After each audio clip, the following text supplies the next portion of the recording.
So where do you get your self-worth from? It's a really, really great question, and one that, I never asked. I never asked myself. I'm 65, and years without asking, where do I get my self-worth from? Just assuming that I had it. But of course you don't.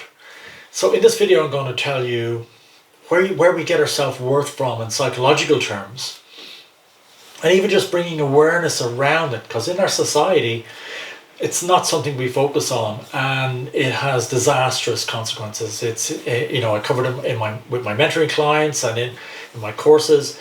It's a huge dynamic for us at the moment in the world, and so even just understanding where you get your self-worth from, that first step is really, really beneficial. So how does it come about? Well, it actually comes from three sources. It comes up from the mother line, it comes up from your father line, and it comes up from the traditions, your traditions. And when I say up, it is that the roots, it gives you roots like a tree, your self-worth. It's really where you're rooted down into yourself. And that's why I always get a sense that it comes up through the lines, the mother line, the father line, and your traditions. Now, how does it do that? Well, in the mother line, from your mother represents the universe. She represents nature. And so when she looks at you, it's meant to be like nature looking at you and just seeing you as you are, this amazing baby, when you're born, this amazing baby, and just seeing you for that wonderful person, just as you are, right? In our culture, though, and definitely in my generation, I see it in more generations, we wanted the babies to be something. It wasn't that we could just see them as they are. We wanted them to be something with their lives, and it became, some people a doctor or go to university or a teacher or, be something with your life. And once we do that as parents, especially your mother, because your mother is the universe, your mother is nature. So nature and the universe does not see you as you are, just as you are. You feel you have to be something. And once you feel you have to be something, your self-worth is gone. You've lost your natural, I'm just happy being my natural self. You've gone to be something. And that's where you be the false self. And I cover that in other videos. So that's the mother line. The father line teaches you that you have what it takes.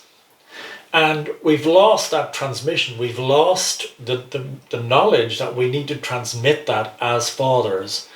So we don't give that self-worth, or it's rarely given consciously. We're not conscious of it. So we're not conscious of these transmissions of self-worth from the mother and the father. And then also in Western society, our traditions have been cut.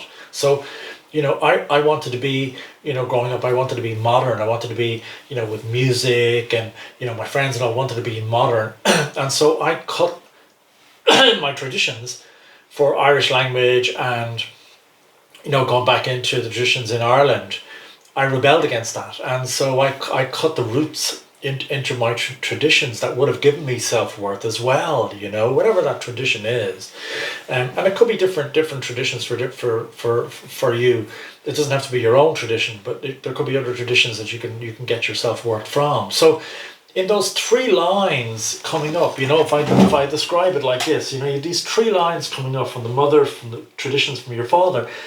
If you don't have these, if they're cut, so your mother didn't see you for what you were, just as you are, just your natural self, you didn't embody your tradition. You went, I want to be modern, I want to be with all this what's new stuff, but that cuts your roots. That cuts your roots of your self-worth down into your traditions. And then your father coming up to say, you've got what it takes, you've got what it takes. So when they're cut, our self-worth, it's like the roots of a tree are tiny. And that was me. My roots were so tiny.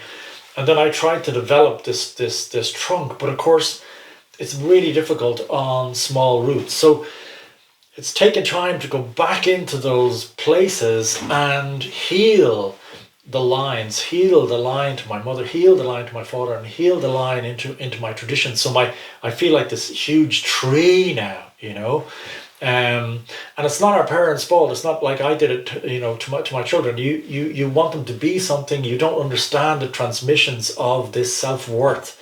It's so important. And actually, tribes, indigenous people, understand this. So a lot of their rituals for young men and young women involve the self-worth. So for the men, there's a ritual to make sure that they have what it takes.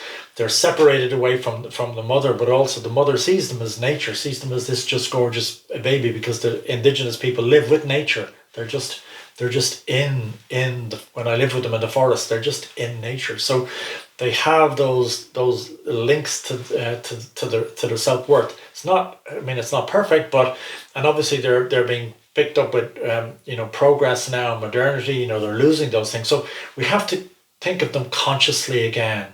We have to get back to our self worth and root ourselves down into these lines, and even ask the question for yourself: where do you get your self worth from? And as a baby, that's when it's formed. It's formed when you're tiny, and the big, your mother, your father, they're the big influences, and your surroundings are the big influences when you're a baby. So that's what informs our template for self worth. So hope you enjoyed the video. Let me know how you're getting on with your own self worth, if it makes sense, and wishing you a really gorgeous day.